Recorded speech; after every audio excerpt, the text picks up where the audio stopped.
Friends, this is Tamra Pandey and welcome to my channel the quick learner. Friends, कल हमने dice का complete पूरा एक एक टॉपिक कर लिया था। Not today I will take a class of vocabulary. आज मैं वोकैबुलरी लेती हूँ because I have already told you कि in a week I will take 3 to 4 days in a reasoning section and 2 to 3 days for this vocabulary portion or for English. Okay, so today I will start vocabulary. Vocabulary में we will study one word substitution as well as synonyms of several words, which is very important for SSC point of view and for all the upcoming examination which is related to central government or the state government in which English will consider as a subject. Okay, now we have important words like whenever I search the paper of SSC 2050 from 2050 to till now, I have taken approximately 100 words जो कि लगातार repeat हो रहा है continuously. That words are repeating in every examination. Only the difference from 15 to 19 is they have just changed the options. This is the only difference. So I am going to take that words. Now the first word is for vocabulary portion. The first word is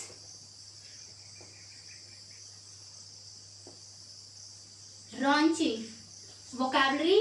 In vocabulary I am taking the synonyms, and if you know the synonyms of all words at that particular time simultaneously you will aware with the antonyms also, because the synonyms and antonyms, these both are like opposite of each other.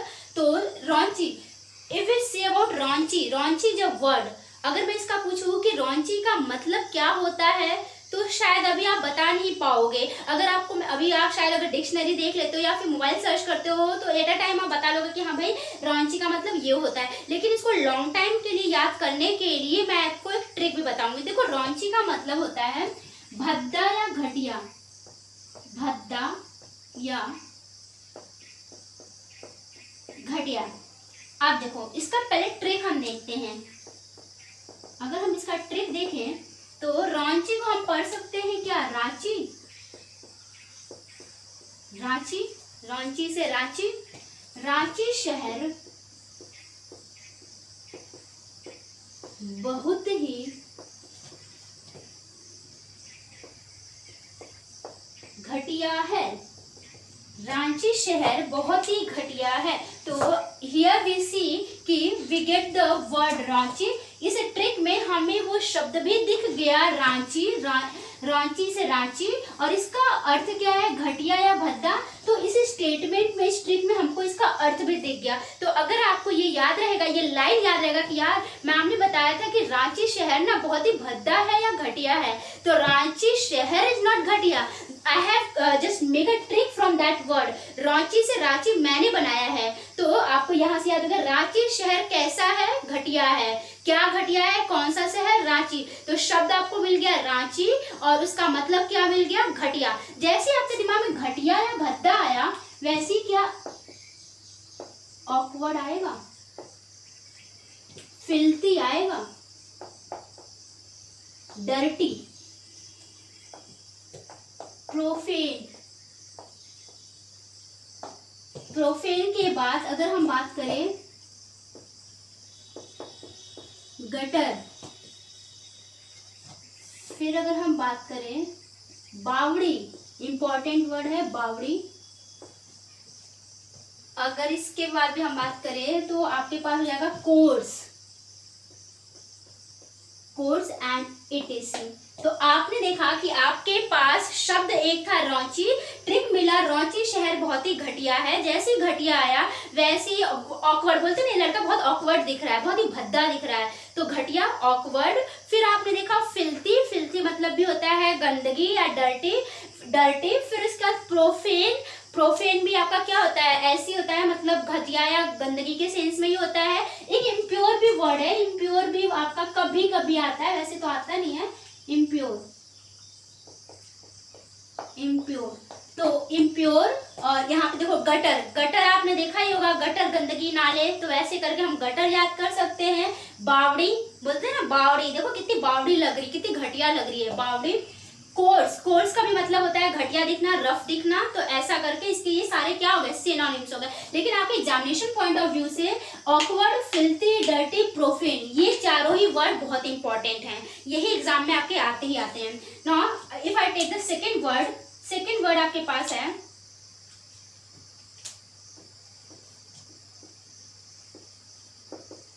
Candid. क्या है? Candid. Candid का मतलब अगर ऐसे देखोगे तो आपको पता भी नहीं होगा। चलो मैं बताती हूँ कैंडिड का मतलब क्या होता है। Candid, the meaning of candid is निष्कपट। निष्कपट क्या? निष्कपट। अब इसका ट्रिक देखो, निष्कपट ट्रिक है इसका। कैंडी टॉफी खाने वाले बच्चे, कैंडी टॉफी खाने वाले बच्चे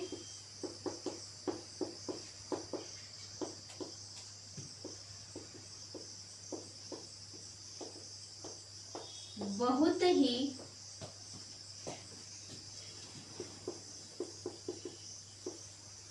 निष्कपट होते हैं। तो अब देखो कौन से बच्चे निष्कपट होते हैं? जो टॉफी जो चूसते हैं, लमचूस, कैंडी, तो वो।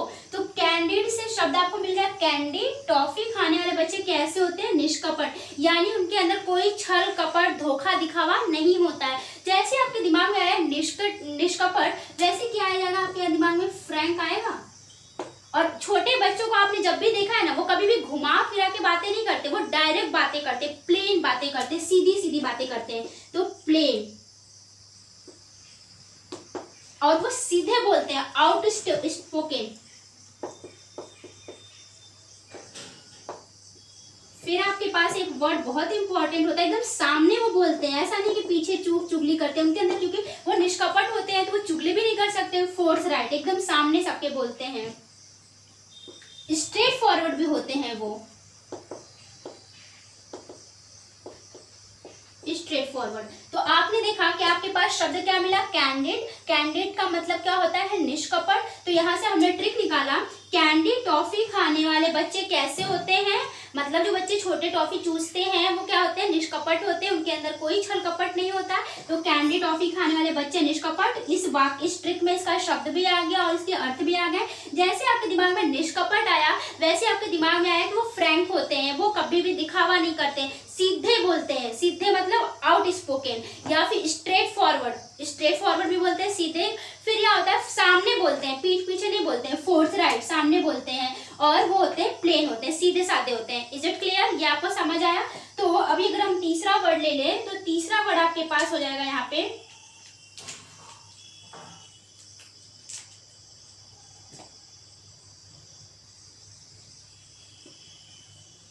क्या लिखा है? कैजुअल। क्या लिखा है? कैजुअल। कैजुअल का मतलब होता है, अगर हम कैजुअल की बात करें तो कैजुअल का मतलब होता है चापलूसी करना।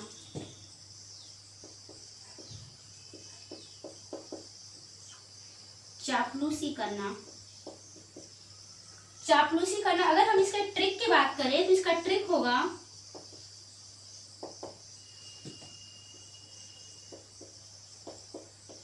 काजोल की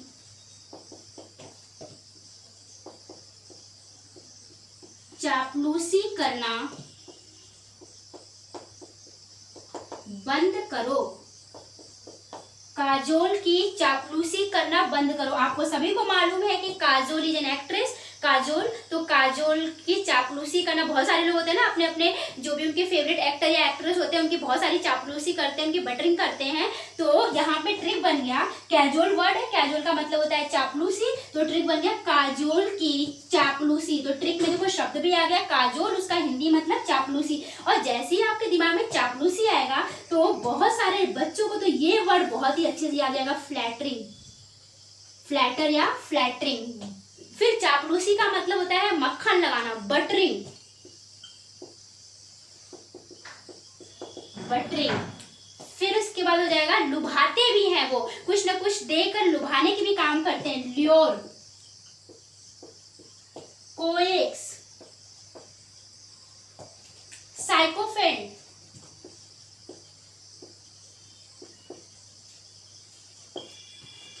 और इसमें जो होता है आपका, हाँ, ओवर प्रेज, बहुत ज्यादा प्रशंसा करते हैं, ओवर प्रेज भी कर देते हैं ताकि सामने वाला जो है उसको लगी जाए कि हाँ एकदम आप चापलूसी पर उतर आए हो। तो देखो आपके पास शब्द कितना है, काजोल। काजोल का हिंदी मतलब है चापलूसी। तो हमारा ट्रिक बन गया शब्द से अर्थ दोनों कि काजोल की क्या करना बंद करो, चापलूसी। किसकी चापलूसी, काजोल। तो शब्द और अर्थ एक साथ मिल गए। जैसे ही आपके दिमाग में चापलूसी आता है वैसे ही आपके दिमाग में फ्लैटरिंग आता है। बेसिकली गर्ल्स और बॉयज ये हमेशा करते ही रहते हैं एक दूसरे को, फ्लैटरिंग, वो हो गया। फिर चापलूस, मक्खन लगाते हो, जब चापलूसी करते हो तो किसी की उसमें आप मक्खन लगाने का काम करते हो तो बटरिंग। फिर लुभाने का भी काम करते हो, ल्योर, कोएक्स। और साइकोफेंट भी होता है, उसमें उसका अर्थ होता है फ्लैटरिंग और साइकोफेंट एक दूसरे के बहुत क्लोज सिनोनिम्स हैं। ये बहुत ज्यादा एग्जाम में पूछे भी गए हैं। और ओवर प्रेज, जब किसी की आप आवश्यकता से ज्यादा तारीफ करते हो तो वो भी एक तरीके का क्या होता है, चापलूसी ही होता है। इज इट क्लियर, समझ आया? अगर समझ आया तो आप इसका स्क्रीनशॉट ले लो, फिर मैं अगला क्वेश्चन आपको अगले सिनोनिम्स बताती हूँ। चलो आपके पास देखो नेक्स्ट वर्ड है आपके पास अपोजी। अपोजी और पैरेजी, या आपने ज्योग्राफी में भी पढ़ा होगा, वो आपका होता है distance of earth from the sun. तो वो अपोजी पैरेजी वो अलग है, ये अलग है। कंसीडर कर सकते हो, उसको रेफरेंस ले सकते हो अपोजी पैरेजी को एक में। लेकिन फिर भी देखो, अब अपोजी का मतलब होता है शिखर। क्या मतलब होता है, शिखर। शिखर मतलब ऊंचाई। अब इसका ट्रिक देखो क्या हो गया। अगर हम इसके ट्रिक की बात करें तो इसका ट्रिक हो जाएगा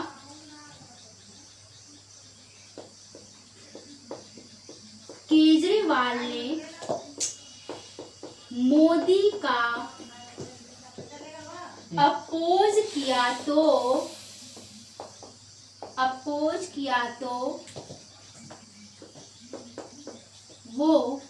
वह शिखर पर पहुंच गए। तो आपने देखा कि आपके पास यहाँ पे शब्द क्या है, अपोजी। अपोजी से हम इसका एक शब्द ले लेते हैं, रूट वर्ड ले लेते हैं, जिसे हम कहते हैं, अगर हम इसका रूट वर्ड ले ले तो हम रूट वर्ड बोल सकते हैं अपोज। अपोजी को हम अपोज कह सकते हैं। तो आपने देखा यहाँ पे केजरीवाल ने मोदी का क्या किया, अपोजी से अपोज किया। तो वो कहाँ पहुंच गए, शिखर पर। एक बार ही तो केजरीवाल ने मोदी का विरोध किया था, तभी तो उनको सब जानने लगे, फिर वो पॉलिटिक्स में आ गए। तो केजरीवाल ने मोदी का अपोज किया तो वो कहाँ पहुंच गए, शिखर पे पहुंच गए। और जैसे ही आपके दिमाग में शिखर वर्ड आया वैसे ही क्या आपके दिमाग में पिनाकल नहीं आ सकता, पिनाकल। ये वर्ड बहुत ही इंपॉर्टेंट वर्ड है, बहुत बार एग्जाम में साफ साफ यही उठ के एज एन ऑप्शन ही आ जाता है, पिनाकल। फिर आपके दिमाग में zenith, Acme, climax, summit, tip top,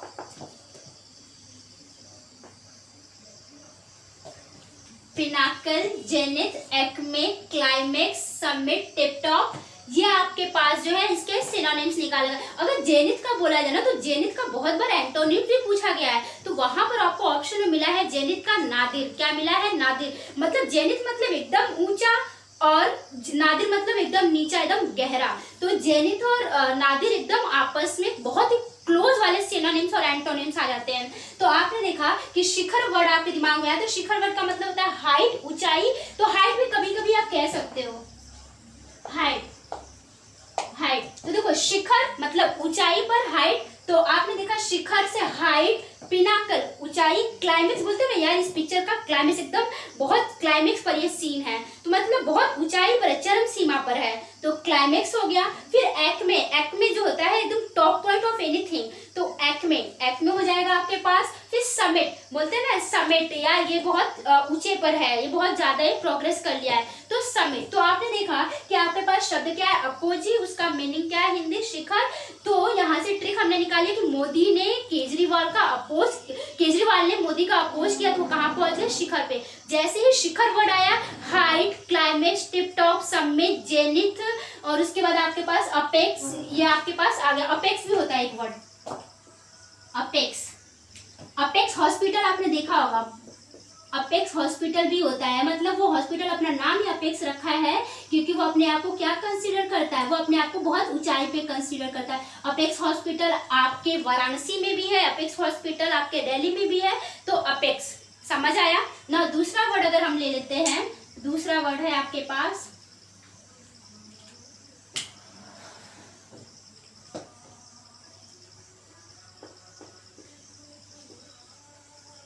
covenant.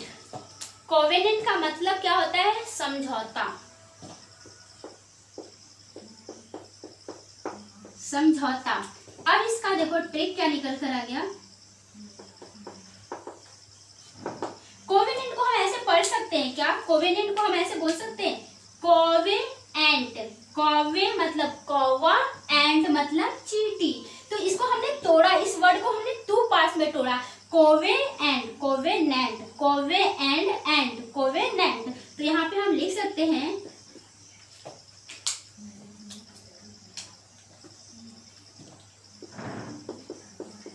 Kove and aunt में समझौता हो गया। कोवे एंड एंट में, कोवेनेंट, कोवेनेंट को हम बोल सकते हैं कोवेनेंट। कोवेनेंट में क्या हो गया, समझौता हो गया। समझौता मतलब किसी भी चीज को लेकर हो गया होगा समझौता।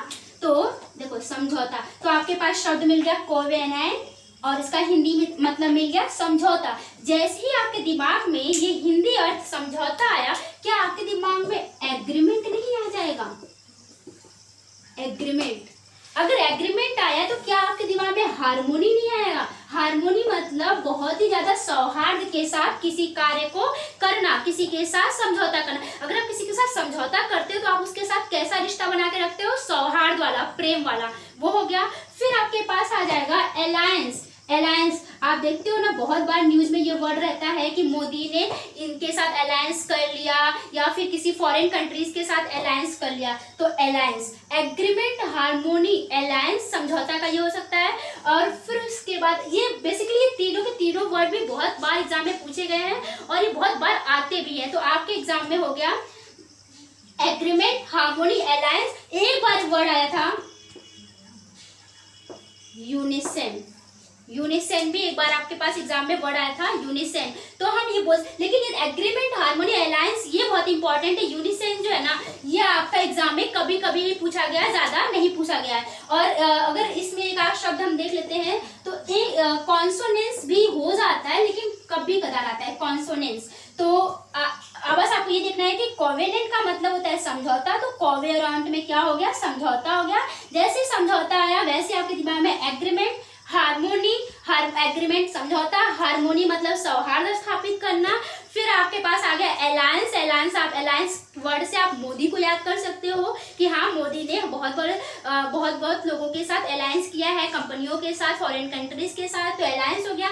यूनिसन और कॉन्सोनेंस ये भी कभी कभी आया है, वैसे तो नहीं आया, लेकिन फिर भी आपको जानकारी होना चाहिए, ठीक है। Next word I am taking for you is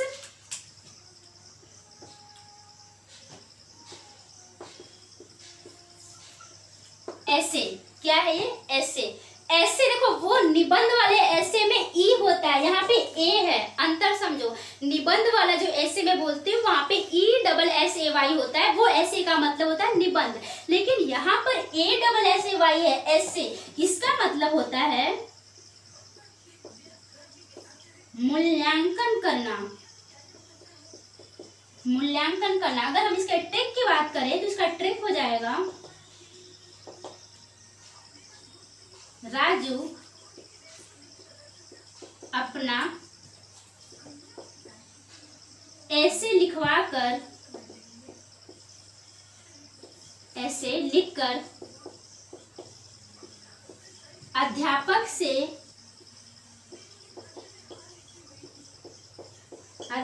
से मूल्यांकन करवा लो।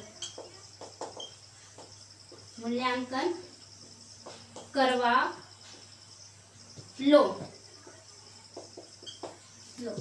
तो आपने देखा कि यहाँ पे आपके पास शब्द क्या है, ऐसे। ऐसे का मतलब क्या होता है, मूल्यांकन। लेकिन चूंकि मुझे ट्रिक बनाना था तो मैंने वो वाले ऐसे को यहाँ पे लिखा। तो देखो यहाँ पे है कि राजू अपना ऐसे, मतलब अपना ऐसे लिखवा कर आप क्या कर लो, ऐसे वर्ड हो गया, उसका मूल्यांकन किससे करवा लो, अध्यापक से। तो आपको इस ट्रिक में शब्द और अर्थ दोनों एक साथ मिल गए कि ऐसे लिखकर मूल्यांकन करवा लो। जैसे ही मूल्यांकन अपने दिमाग में आया तो क्या आपके दिमाग में एग्जामिनेशन नहीं आएगा?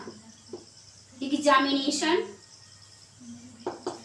स्क्रूटनी भी बहुत बार होता है, scrutiny, examination, scrutiny, assessment, assessment भी एग्जाम में बहुत बार असेसमेंट वर्ड भी पूछा है। तो ऐसे लिखवाकर अपने अध्यापक से क्या करवा लो, मूल्यांकन करवा लो। तो मूल्यांकन वर्ड आते ही आपके दिमाग में, क्योंकि मूल्यांकन वर्ड आते का मतलब है कि अगर आप परीक्षा होगा, परीक्षा दोगे तो जो रिजल्ट आएगा वो रिजल्ट किससे आता है, इवैल्यूएशन से, या उसका परीक्षण करने के बाद ही तो आता है। तो आपके पास हो गया वर्ड एग्जामिनेशन, स्क्रूटनी, असेसमेंट। ये तीनों वर्ड आपके एग्जाम के लिए बहुत ही इंपॉर्टेंट है। अगर आपको ये चीज समझ में आ गया हो तो इसका आप स्क्रीनशॉट ले लो। चलिए आज मैं भी लेती हूँ, वो तो सिनोनिम्स था, आपको मैंने अप्रोक्सीमेटली 5-6 सिनोनिम्स कराया, जिसमें एक वर्ड के 8 से 10 सिनोनिम्स भी बताया, उसके समानार्थी शब्द भी बताया ना। अभी मैं लेती हूँ आपको one word substitution based on marriage. अनेक शब्दों के लिए या फिर कह सकते हो आप ना वन वर्ड सब्स्टिट्यूशन, एक शब्द OWS, one word substitution based on marriage, शादी से related one word substitution, marriage.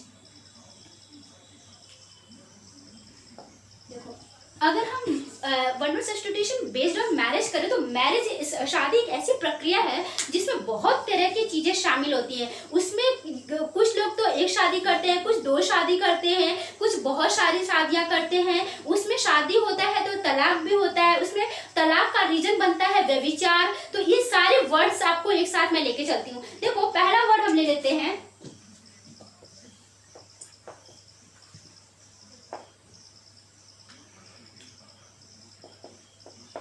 Adultery. Adultery का मतलब होता है व्यभिचार। क्या होता है? व्यभिचार। व्यभिचार, देखो एडल्ट्री का मतलब होता है व्यभिचार, मतलब ऐसा पुरुष जिसका अपने विवाह के पश्चात दूसरों से भी गैर संबंध हो, उसे हम कहते हैं व्यभिचार। तो the state of having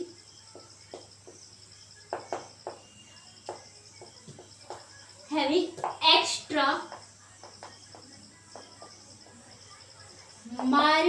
marital relationship, the state of having extra marital relationship, जिसे हिंदी में आप कहते हो व्यभिचार। ठीक है, ऐसा मतलब किसी व्यक्ति का अपने विवाह के पश्चात भी किसी पराई स्त्री से या किसी पराये पुरुष से संबंध होता है, उसे हम कहते हैं क्या? व्यभिचार, एडल्ट्री। चलो अगर एडल्ट्री होता है भाई तो वहीं पर होता है क्या? तलाक। क्या होता है? तलाक। और जब तलाक होता है तो वहां पर मिलता है एलिमनी। क्या मिलता है? एलिमनी, मतलब गुजारा भत्ता। एलिमनी मतलब गुजारा भत्ता। अब गुजारा भत्ता की अगर हम बात करें तो a money given by husband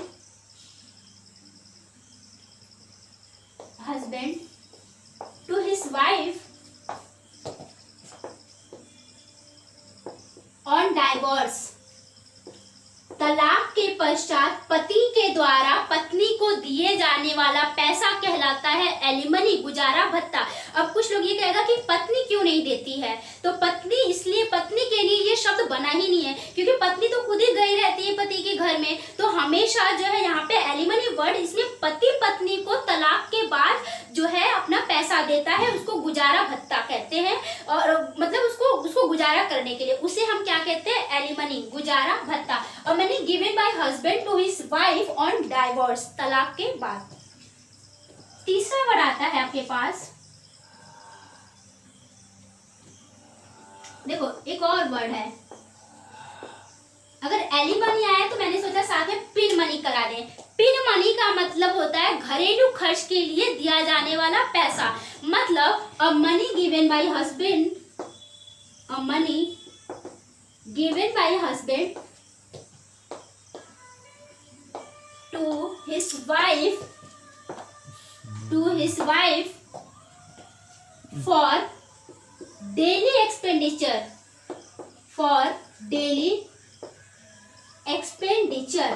money given by husband to his wife for daily expenditure, रोज के खर्च वहन के लिए पति के द्वारा पत्नी को दिया जाने वाला पैसा कहलाता है क्या? Pin money. क्या कहलाता है? Pin money. Now fourth word is, अगर हम फोर्थ वर्ड ले लेते हैं तो देखो होता है क्या? बाईगामी। अब देखो, अब यहीं से मैं थोड़ा सा एक चीज क्लियर करती हूँ। जिस भी शब्द के बाद आपको गामी लगा रहता है, जिस भी शब्द के सफिक्स में यानी शब्द के बाद गामी लगा रहता है, उसका मतलब होता है विवाह। क्या मतलब होता है? विवाह। तो आपने देखा कि गामी शब्द यहाँ आ गया, तो इसका मतलब क्या होता है? विवाह होता है। ठीक है। और बाई शब्द जहां लगा होता है, इसका मतलब क्या होता है? दो। क्या मतलब होता है? दो। तो बाई मतलब टू, गामी मतलब विवाह यानी मैरिज। तो बाईगामी को हम बोल सकते हैं द्विविवाह। क्या बोल सकते हैं? द्विविवाह। तो a state of having two marriage at a time, एक समय में दो विवाह करना कहलाता है बाईगामी।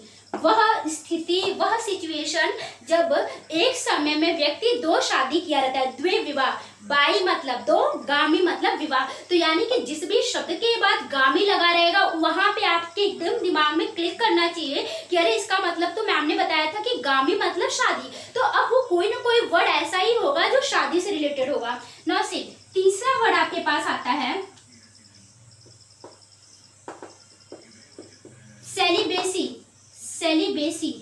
सेलिबेसी का मतलब होता है ब्रह्मचर्य। अब भाई जरूरी थोड़ी है कि हर कोई शादी ही करे, कुछ लोग ब्रह्मचर्य भी बनना चाहते हैं, तो वो ब्रह्मचारी बनना चाहते हैं। तो सेलिबेसी का मतलब होता है, देखो बाई मतलब यहाँ पे हम लिख दे रहे हैं द्विविवाह, हिंदी वर्ड है, और इसका मतलब होता है गुजारा भत्ता, और इसका मतलब होता है घरेलू खर्च के लिए दिया जाने वाला भत्ता। ठीक है। और द्विविवाह बाईगामी। सेलिबेसी का मतलब होता है ब्रह्मचारी। एब्सेंटेशन फ्रॉम मैरिज। एब्सेंटेशन का मतलब होता है परहेज। क्या मतलब होता है? परहेज। एब्सेंट वर्ड जहां भी लगाता है अनुपस्थिति होता है। एब्सेंटेशन मतलब होता है परहेज करना। किससे परहेज करना? शादी से। तो जो लोग शादी से परहेज करते हैं उनको हम किस नाम से जानते हैं? सेलिबेसी यानी ब्रह्मचारी। तो यहाँ पे हम लिख सकते हैं ब्रह्मचारी, सेलिबेसी। ठीक है। Now the next word is concubinage. Concubinage का मतलब होता है कि मतलब ऐसे लोग जो बिना विवाह के एक साथ रहते हों, ऐसे लड़की और लड़का या पति पत्नी तो नहीं कह सकते, क्योंकि अगर पति पत्नी बोल देंगे तो उसका मतलब होगा विवाह होना। तो ऐसा कंडीशन, ऐसे लोग जो बिना विवाह के एक साथ रहते हैं वो कहलाते हैं कॉन्क्यूबेनेज। तो कॉन्क्यूबेनेज का मतलब होता है कि living in a relationship without being married, बिना शादी के, बिना विवाह के साथ रहना, without marriage. Living in a relationship without marriage. A girl or a boy, if they are living in a relationship in a close contact without being married, they are called concubines. उन्हें हम क्या बोलते हैं? concubines. तो यहाँ पे हम बोल सकते हैं बिना विवाह के साथ रहना, बिना विवाह के साथ रहना। नेक्स्ट वर्ड इज, देखो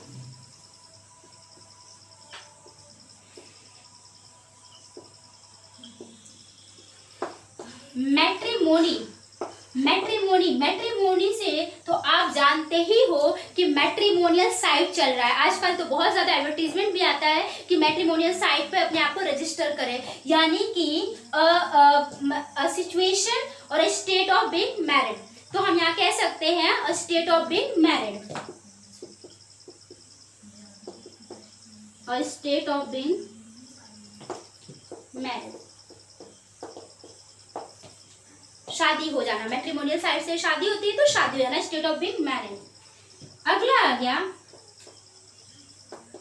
मीसोगामिस्ट। देखो अभी मैंने बोला कि गामी मतलब होता है विवाह, यानी ये जब किसी भी शब्द के बाद लगा रहता है उसको उसका मतलब होता है कि शादी या विवाह। और गामिष्ट उस व्यक्ति को बोला जाता है, गामिष्ट जो है उस व्यक्ति को बोला जाता है जो उस गामी शादी से संबंध रखता हो। तो गामिष्ट इज अ व्यक्ति एंड गामी इज अ प्रोसी लाइक विवाह, इन वी से दैट इज विवाह। तो गामिष्ट मतलब वह व्यक्ति, और जिस शब्द के साथ मीसो वर्ड लगा रहे हैं, मीसो याद रख लो, मीसो वर्ड जिस भी शब्द के साथ पहले लगा रहेगा, पहले एज एन प्रीफिक्स लगा रहेगा, इसका मतलब होता है क्या, नफरत। क्या मतलब होता है, नफरत। तो मीसो का मतलब होता है नफरत, और गामी मतलब शादी, लेकिन गामिष्ट लिखा है मतलब व्यक्ति। तो ऐसा व्यक्ति जो शादी से नफरत करता हो उसे हम क्या कहते हैं, मीसोगामिस्ट। तो यहाँ पे हम लिख सकते हैं आपके a person who hate marriage, a person who hate marriage, वह व्यक्ति जो शादी से नफरत करता हो, मीसोगामिस्ट। मीसो वर्ड का मतलब भी होता है अगर वो कहीं प्रीफिक्स में लगा हो मतलब नफरत, समझ आया। नेक्स्ट वर्ड इज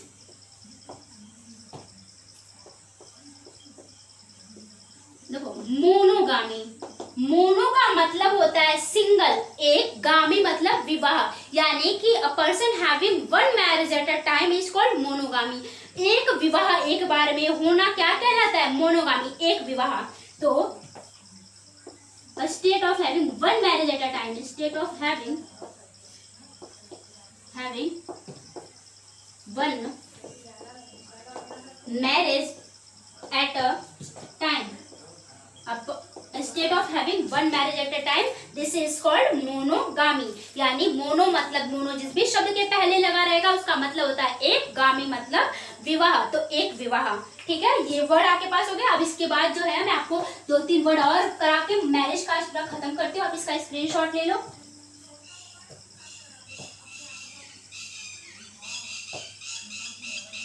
देखो अगला वर्ड आपके पास है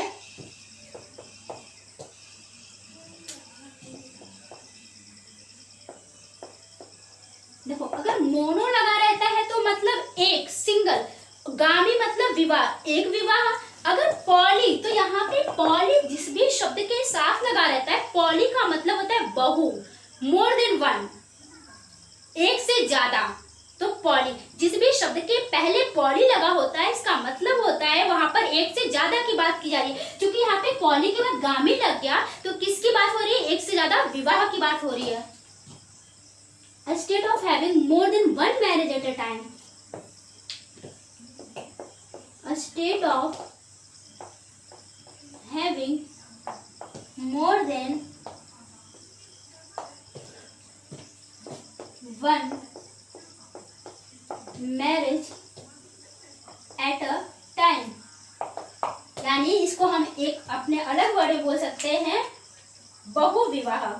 क्या बोल सकते हैं,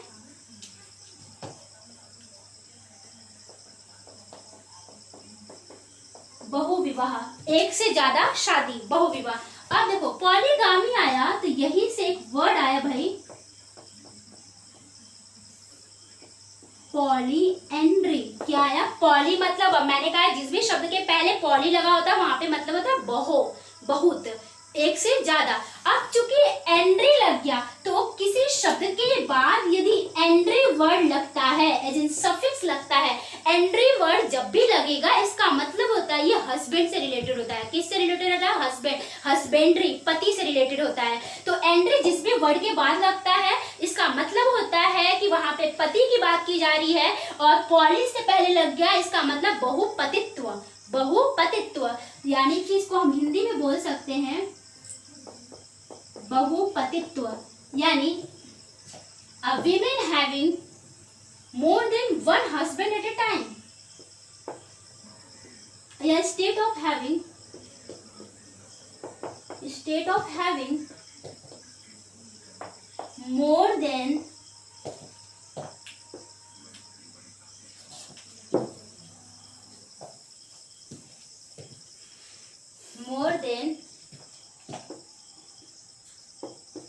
one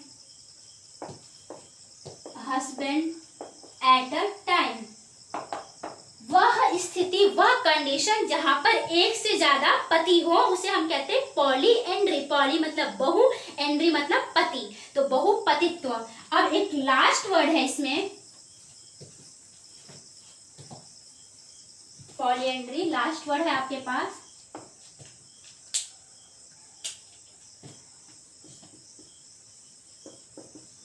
स्पेंस्टर, ये काफी बार एग्जाम में आपसे पूछा गया है।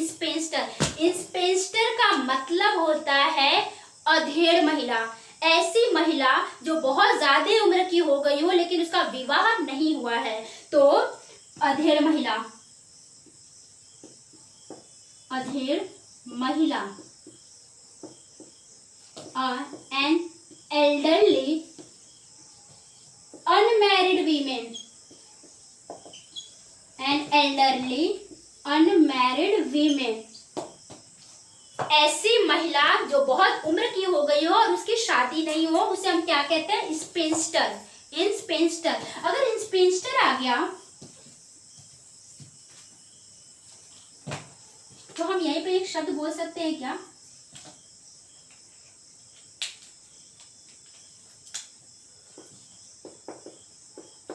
विडो। विडो का मतलब क्या होता है? विधवा। विडो विधवा। Women who don't have her husband,